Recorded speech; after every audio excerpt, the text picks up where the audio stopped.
में बैठो आशियानों में, तुम्हारी बर्बादी की साजिशें हो रही है आसमानों। आज के महफिल के सदर हमारे प्रखंड अध्यक्ष जनाब भाई साहिल साहब, पार्टी के यूथ जनरल सेक्रेटरी जनाब भाई हाजी नाहिद हनी साहब, सहसा से तशरीफ फरमा भाई जनाब मीर रिजवान साहब, यहाँ आज मेरे पार्टी के और मेरे विधायक के प्रतिनिधि जनाब भाई अकील बदर साहब, अजीजी तहजीब बाबू, मेरे सभी जिम्मेदार साथियों, पत्रकारों, शायरों, पार्टी के सचिव भाई जनाब राजीव साहब, अजीजी शायर सराफत बाबू और पत्रकार बंधु, मैं सबसे पहले आज के धरना इसका उन्वान ही है कि बिहार सरकार के भ्रष्टाचार के खिलाफ हल्ला बोल और जिसका आयोजन किया गया है SIR के तहत 20,000 से ज्यादा लंबित आवेदनों के निर्गत किए जाने के खिलाफ इस धरने का आयोजन किया गया है। दाखिल खारिज और बड़ी मार्जिन में रिश्वतखोरी के खिलाफ इस धरने का आयोजन किया गया है। सैलाब से कट रही हमारी नदियों के किनारे बस्तियों के सुरक्षात्मक कार्य के ताल्लुक से और कुछ जगह खराब सड़कों के निर्माण के साथ मैं आप तमाम तर लोगों ने आज के धरना को बड़े जज्बाती और जोशीले अंदाज में कामयाब किया है। मैं इसके लिए तमाम तर लोगों को मुबारकबाद देता हूँ।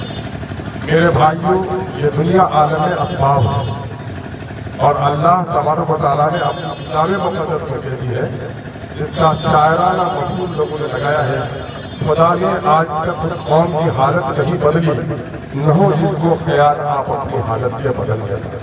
ये वादा किसी इंसान का नहीं, बल्कि जो लोग मुस्लिम हैं उनके अक़ीदे के एतबार से ये कलाम इलाही का तर्जुमा है। इन्नल्लाह ला युग़य्यिरु मा बिक़ौमिन हत्ता युग़य्यिरु मा बिअनफुसिहिम। जो कौम बदलना चाहेगी अल्लाह उसकी मदद करेगा, जो कौम जलील होना चाहेगी पत्रकार उठाया गया। अच्छा चलिए, वो पत्रकार ये आपके मददगार हैं, आपकी खबरों को दूर तक पहुंचाएंगे, आपके दोस्त हैं, दोस्त से रणनीति के साथ रहिए। भाइयों, मौजूदा वक्त कितने लोग ऐसे हैं जिनके तकरीबन यहाँ पर 20,000 लोगों के आवेदन लंबित हैं, जिनको 10 दिन के अंदर मिल जाना चाहिए।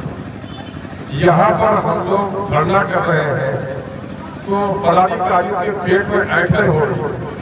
मैं प्रखंड के पदाधिकारी को या जिला पदाधिकारी को कहने के लिए आया हूँ, ये आप सम्मानित पदाधिकारी हैं, भारत के नागरिक हैं, बाप के मेहनती बेटे हैं और राष्ट्र का एक संपत्ति है। हम आपका अपमान और आपका गाली देने के लिए नहीं आए, बल्कि बिहार की ये जो बेईमान सांप्रदायिक सरकार है, जिन्होंने आपको कुर्सी पर बैठा भी दिया है और हमारे प्रमाण पत्रों के निर्गत के मामले में आपके कान में फिर से कह दिया है कि कुर्सी में बैठ कर रहना, लेकिन उनका प्रमाण पत्र निर्गत नहीं करना। उन बेईमानों को गाली देने के लिए हम आए हैं, पदाधिकारी को गाली देने के लिए। इसलिए पदाधिकारियों सुन लो, अगर आज आपका बाप, आपका भाई, आपकी बहन अगर इस तरह परेशान होगी तो आपको भी गुस्सा होगा। आपको जो तनख्वाह मिलती है आवाम के खून और पसीने के कमाई से मिलती है, इसलिए आवाम के डर को आपको समझना चाहिए। हम आपके सहयोगी हैं, विरोधी नहीं है। अगर हमारे दबाव से ऊपर से आपको कह दिया जाएगा तो आप 2 कदम चल रहे हैं, 10 कदम तोड़ने लगिएगा। आपका जो सर्वर अभी डाउन है, इन बेईमान हरामियों ने जो इसको डाउन करके रखा है पटना में बैठ करके, उन कमीनों को इनको तेज करना पड़ेगा हमारी मदद के लिए। ये बात समझ मेरे भाइयों, SIR स्पेशल इंटेंसिव रिवीजन इसमें भी हुआ था, 2003 में भी हुआ था। पता लगा था परेशान नहीं थे, ये मामूल का काम था, कर लिया। ये काम इलेक्शन कमीशन का आईनी हक है कि वो जब चाहे SIR कराए, गहन पुनरीक्षण कराए, और पुनरीक्षण तो फिर हर इलेक्शन से पहले होता है। 2024 में आपने पार्लियामेंट का इलेक्शन किया, उससे पहले आपने गहन पुनरीक्षण तो नहीं, पुनरीक्षण तो किया, मरे हुए लोगों का नाम नहीं निकाला। आज जो यहाँ 46,000 लोगों का नाम अमोल पैसा से निकाला गया है, क्या ये 46,000 लोग इस 1 साल के अंदर में मरे? क्या ये 46,000 लोगों बेटियों की शादियां इस 46,000 में से क्या इस एक साल में हुई? 10 साल पहले जो मर गए हैं उनका नाम आपने होटल से नहीं निकाला। ये आपका निकम्मापन है। कल भी आप निकम्मा थे और आज भी आपका निकम्मापन जाहिर हो रहा है। आपने कहा, आपको मालूम है कि इलेक्शन कमीशन के इस तुगलकी फरमान की, तुगलकी फरमान जानते हैं, नवाब तुगलक ने रातों रात कहा कि दिल्ली से तुगलक आबाद चलो, वहाँ औरंगाबाद के करीब है तुगलक, राजधानी वही चलेगी। बादशाह था, सिपाही ने अपना घोड़ा तैयार किया, सारा सामान लिया, रातों रात तुगलक वहाँ चला गया। जब वहाँ चला गया तो पता चला कि वहाँ पीने का पानी नहीं है, मौसम खराब है और लोग पानी के बगैर मरने लगे और फिर तुगलक को वहां से लौट के आना पड़ा। यही किया इलेक्शन कमीशन के 25 दिन के अंदर कर लेंगे। 7 तारीख जुलाई में मैं खुद जनाब बैरिस्टर अवैसी साहब ने अपॉइंटमेंट लिया था। हम लोग यहाँ से कई लोग गए, इलेक्शन कमिश्नर से हम लोग मिले, हम लोगों ने गुजारिश की कि ये 25 दिन में काम नहीं हो सकेगा, इसकी अवधि को बढ़ा दीजिए। और आपने 2003 में कराया था, इतनी परेशानी नहीं थी, इतने सख्त प्रमाण पत्र आपने नहीं मांगे। दूसरा मामला ये था कि 2003 में आपने कराया, 1 साल के बाद 2004 में पार्लियामेंट का इलेक्शन हुआ और 2 साल के बाद असेंबली का इलेक्शन हुआ और अभी 3 महीने के अंदर इलेक्शन होने जा रहा है। आप जल्दा जल्दी में करने जा रहे हैं। ये सावन का महीना, आषाढ़ सावन का महीना बिहार के किसानों की खेती का है।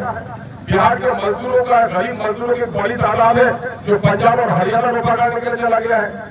तो घर में तो लोग है नहीं, तो कागज कहाँ से बना पाएगा? नतीजा ये हुआ कि आप लोगों ने सुना होगा कि जो प्रमाण पत्र आप मांगा जा रहा है वो पिछले महीने ही आपको जमा करना था। लेकिन इलेक्शन कमीशन का जब लोग आलोचना करने लगे, उन पर तनकीद करने लगे, तो इलेक्शन कमीशन ने ऐलान करवा दिया। ये वीडियो सीओ साहब भी ऐलान किए, आप ही लोग बोले थे, बीसीएल साहब भी सुन रहे होंगे कि किसी काम की जरूरत नहीं है, 2003 का सिर्फ उसको लगा दीजिए और हम लोग जमा ले लेते हैं। बेचारा गरीब समझा कि अपने बाप का कागज लगा देते हैं, हम पंजाब चले जाते हैं। वो अपने बाप का कागज लगा दिया, पंजाब चला गया और उसकी आज बीवी तड़प रही है कि वो हंचा नामे नहीं उसमें। अब बेचारा फिर पंजाब से घर आया है, घर आके दरखास्त दिया है कि साहब इसमें क्या लगा, 11 तरह के प्रमाण पत्र लगेंगे।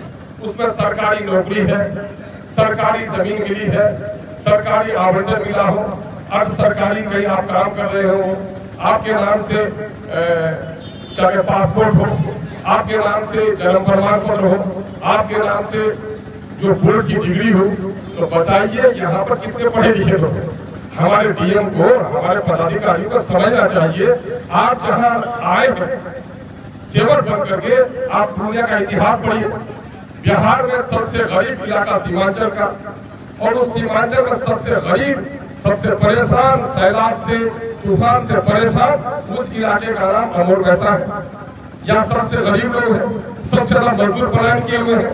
वहाँ पर 2006 का जो पैदा हुआ था, 2024 में 18 साल उसी की उम्र हुई ना, क्या उसके नाम से जन्म प्रमाण पत्र है?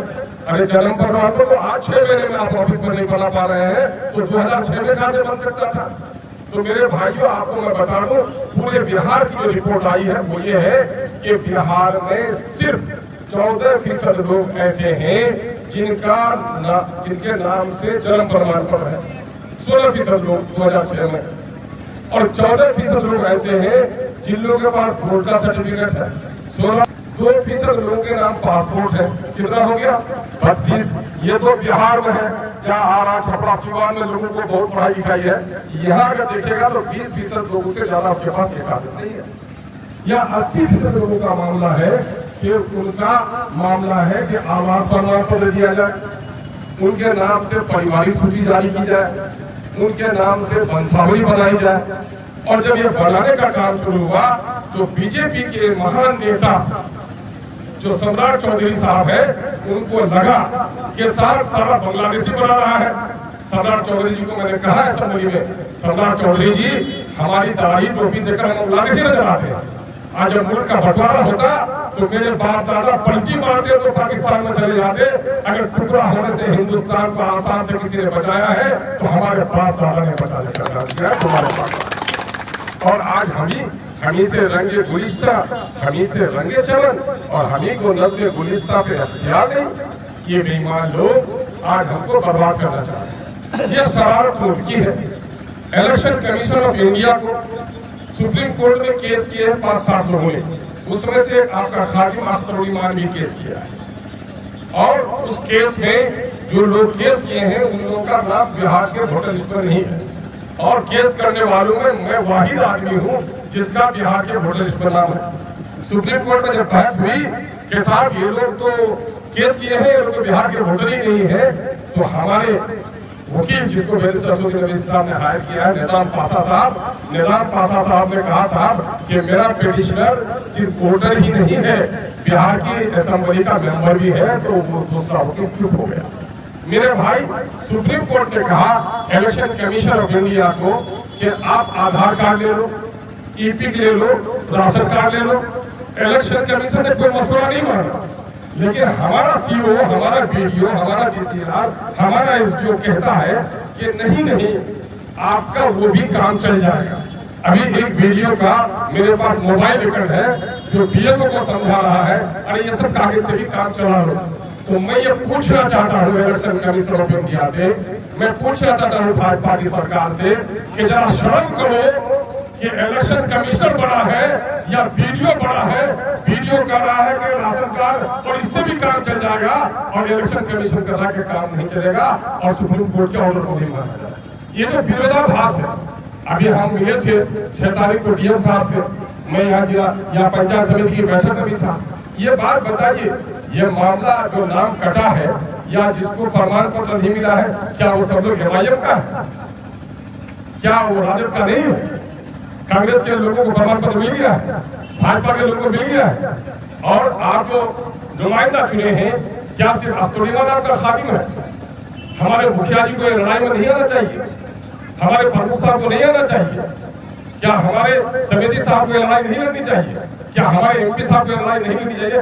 दिल पे हाथ रखकर इंसाफ कीजिए कि जो लोग वोट मांगने के लिए आते हैं सबकी जिम्मेदारी थी कि अपने वोटरों की हिफाजत के लिए खड़ा हो जाए। लेकिन यही नहीं, असेंबली में भी 243 लोगों में वाहिद अख्तर उल ईमान खड़ा हुआ, बाकी लोगों को लकवा हुआ, कमर के तरफ से उठ नहीं सका। इस बात को ये कौन सा दर्द है? ये दर्द है वो जज्बे हिम्मत कि अख्तर उल ईमान सियासत को सियासत, मक्कारी अय्यारी के तौर नहीं करता है, अख्तर उल ईमान सियासत को इबादत समझकर करता है।